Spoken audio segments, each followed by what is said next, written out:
الست لو مش عايزة البيت يتخرب عمر البيت ما يتخرب. لو الراجل قاعد يتنطط زي الفولة في النار البيت مش هيتخرب. والله هي متمسكة بالبيت وبتقول ولادي أولى وبتقدم مراد ربنا على مرادها ودايما بتوزن المصالح والمفاسد مش طبقا للهوى والسوى. يعني ايه السوى؟ يعني تسمع كلام الناس، فاهمين؟ طب والهوى تقول لك أنا وأنا وأنا. طول ما الست ما بتفكرش لا بالهوى ولا بالسوى والله البيت ما يتخرب أبدا أبدا. زي ستنا السيدة خولة بنت ثعلبة دي، ودي كانت إنسانة أديبة فصيحة رقيقة جميلة عالية مثقفة. اتجوزت ابن عمها اسمه أوس ابن الصامت وكان فقير معدم، وعاشت معاه بالكفاف والعفاف وعيشة الرضا، واللي جاي على قد اللي رايح لكن الحمد لله راضيين، والرضا يكمل الناقص. اي شيء ناقص تكمله بايه؟ بالرضا. فمرة دعاها لنفسه، كانت بتصلي، حبكت في راسه يدعوها لنفسه وهي متجهزة للصلاة، كانت فريضة. قالت له يا أوس يا اخويا الدنيا طارت، مش شايفني يا أوس لابسه الإسدال وهصلي فرض ربنا؟ قال لها دلوقتي.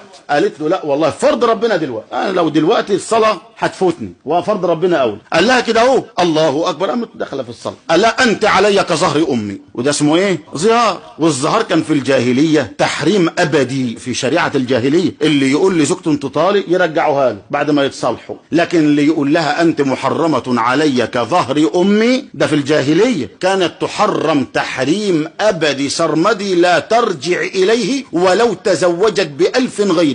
ما في رجوع، خلاص ما في رجعه. فقال لها انت محرمه علي كظهر امي. فعشان الزوجه الصالحه دي ما فيش في بالها غير ربنا، ما انشغلتش، خلصت الصلاه السلام عليكم ورحمه الله. المهم بعد شويه كده دعاها لنفسه تاني، فقالت له لا ده انت قلت كلمه والله لو مزجت بمياه البحار لمزجتها، ده هتغير لون ميه البحار كلها. والله لا اقربك ولا تقربني حتى نرجع الى رسول الله. شوف يا اخي تحري الحلال وصل لحد فين. راحت هي لسيدنا النبي اللهم صل عليه، قالت له يا رسول الله لقد ظاهر مني أوس ولي منه صبية صغار، حتى إذا كبرت سني وانقطع ولدي، خلاص بلغت سن اليأس، ظاهر مني فإن ضممتهم إلي، الأولاد يعني، فإن ضممتهم إلي جاعوا وإن ضمهم إليه ضاعوا، فماذا ترى يا رسول الله؟ فحضرة النبي اللهم صل عليه يقول لها ما أراك إلا طالقة. تقولوا الناحية دي سيدة عائشة تقول والله لم يبق من البيت أحد إلا بكى لبكائها. شوف يا أخي الست بقى لما تكون، ولذلك أنا دايما ليا كلمة بقول فيها الست لو مش عايزة البيت يتخرب عمر البيت ما يتخرب. لو الراجل قاعد يتنطط زي الفولة في النار البيت مش هيتخرب. والله هي متمسكة بالبيت وبتقول ولادي أولى وبتقدم مراد ربنا على مرادها ودايما بتوزن المصالح والمفاسد مش طبقا للهوى والسوى. يعني ايه السوى؟ يعني تسمع كلام الناس، فاهمين؟ طب والهوى تقول لك أنا وأنا وأنا. طول ما الست ما بتفكرش لا بالهوى ولا بالسوى والله البيت ما يتخرب أبدا أبدا. زي ستنا السيدة خولة بنت ثعلبة دي، هي عندها إيه؟ ولادها، فتروح للنبي من هنا ناحية اليمين يقول لها ما أراك إلا طالقة، ناحية اليسار سيدة عائشة تقول لك حتى بكيت. وحضرة النبي اللهم صل عليه يقول لها والله أنا أهو أدي الوحي الشريف قدامي أهو، ما فيش فيها حاجة تخص الموضوع ده غير إنك طالق، لأن شرع من قبلنا، احنا عندنا قاعدة كده في الأصول، شرع من قبلنا شرع لنا ما لم يرد ناسخ ولم يرد ناسخ لحد دلوقتي. تخيلوا عشان في واحدة زوجة صالحة متمسكة بزوجها وبولادها مع انه غلطان ومتسرع وفي شوية انانية وكلام من ده، لكن كل ده هي بتبدي مصلحة بيتها على الهوى والسوى. تخيلوا نزل الوحي مباشرة ورسول الله معها، والامين جبريل ينزل ببداية سورة الايه؟ المجادلة. حتى سورة المجادلة اتسمت بسورة المجادلة لحد النهاردة ولحد يوم القيامة بسبب الست الصالحة دي، اسمها المجادلة. قد سمع الله قول التي تجادلك في زوجها وتشتكي إلى الله والله يسمع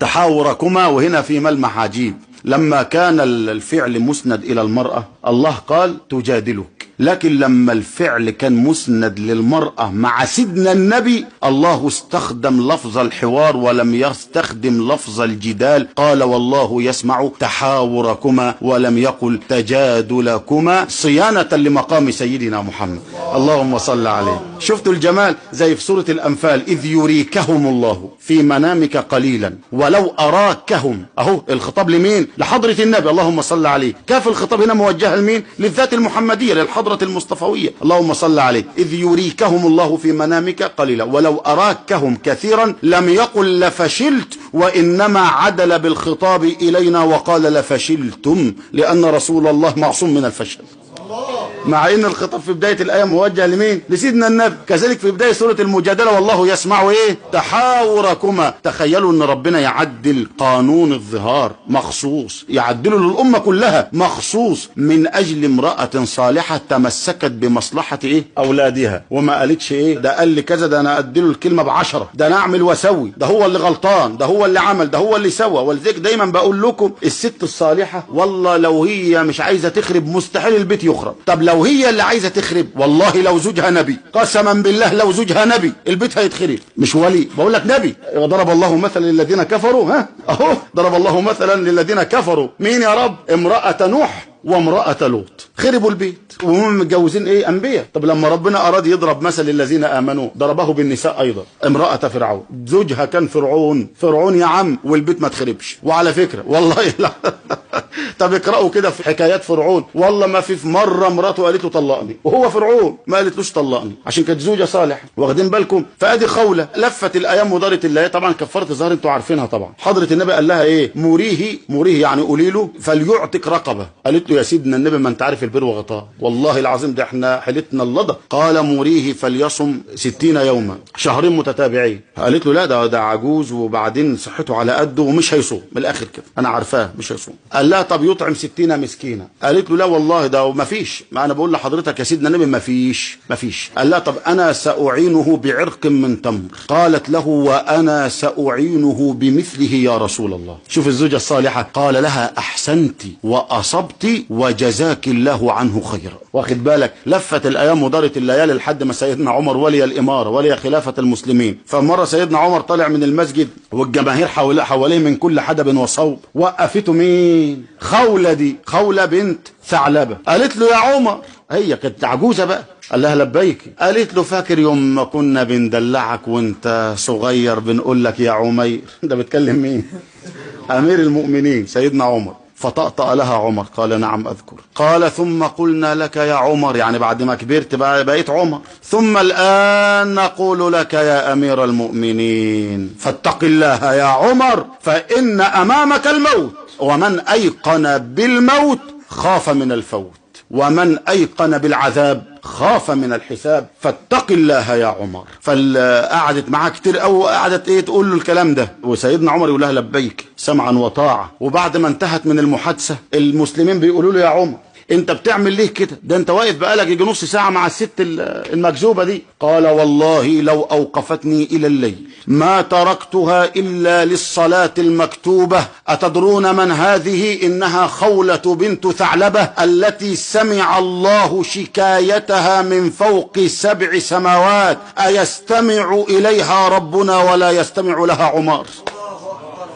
عارفين كل ده ليه؟ كل ده ليه؟ عشان هي لما فكرت تنزهت عن الهوى وعن السوى. ولذلك اي مشكلة روحوا للنبي، اللهم صل عليه. اي مشكلة عندكم روحوا للنبي. هتقول لي اروح للنبي ازاي؟ اقول لك ازاي. روح اقرا في سيرة النبي. مش عارف تقرا روح اسال الشيخ، قول له حضرة النبي اللهم صل عليه. ما تقولوش انا بشتكي من كذا. قول له مثلا انت مثلا مشكلتك مع زوجتك مثلا، او مع اولادك، او مع شريكك، او مع زميلك، او مع جارك، ايا كانت هذه المشكلة، روح وصفها لاي واحد من العارفين بالله من اهل الله. قول له المشكلة بتقول 1 2 3. هي حصلت مع النبي، هيقول لك ده حصلت وحصلت وحصلت. قول له حضرة النبي اتصرف ازاي؟ هيقول لك اتصرف كذا كذا كذا. روح اعمل زي النبي اللهم صل عليه. اتعلم من النبي، اعرض مشاكلك على النبي اللهم صل عليه. ساعتها هتفلح وستنجح. انما تقول نفسي نفسي والهوى والسوى، وتروح هي تسأل صاحبتها وانت تسأل مش عارف مين، وده يسخنك على مين ودي تسخنها على مين. البيوت هتخرب والاولاد هتتشرد، وبعد كده عند ربنا البعيد ممقوت معيوب محجوب. ليه؟ لانه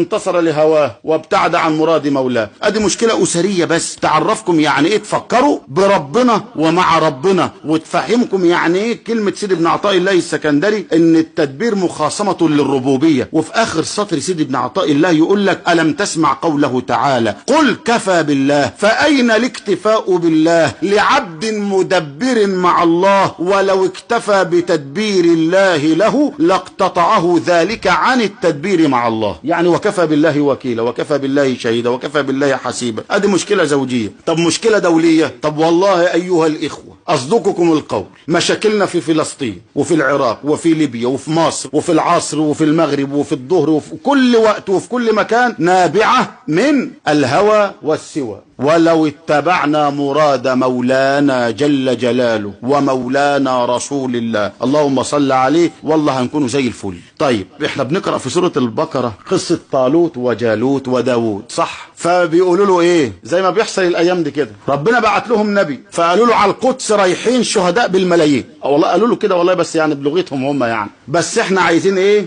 ليدر، التيم موجود بس عايزين القائد، ابعث لنا ملكا نقاتل في سبيل الله. فبيقول لهم هل عسيتم ان كتب عليكم القتال الا تقاتلوا؟ ساعتها هتقولوا يا فكيك وهتهربوا ولا هتحاربوا تبقوا رجاله؟ قالوا لا ده احنا هنحارب، وما لنا الا نقاتل في سبيل الله وقد اخرجنا من ديارنا، ده احنا متبهدلين ما فيش قدامنا غير الحرب. قال لهم نبيهم ان الله قد بعث لكم طالوت ملكا. تعال بقى هنا بقى الهوى والسوى. قالوا ان يكون له الملك علينا ونحن احق بالملك منه ولم يؤت سعة من المال. اهو الان دخلوا نحن احق، واخد بالك؟ قال ان الله اصطفاه عليكم وزاد، عنده الامكانيات وعنده الكفاءة وعنده المؤهلات. يا اخوانا روحوا بصوا في السي في بتاعه وشوفوا حالكم ايه، هو الاولى بالقيادة. قالوا له عايزين علامة، بني اسرائيل كانوا مجتمع مادي، عايزين ايه؟ آية، علامة يعني. قال ان آية ملكه ان يأتيكم التابوت فيه سكينة من ربكم وبقية، بقية يعني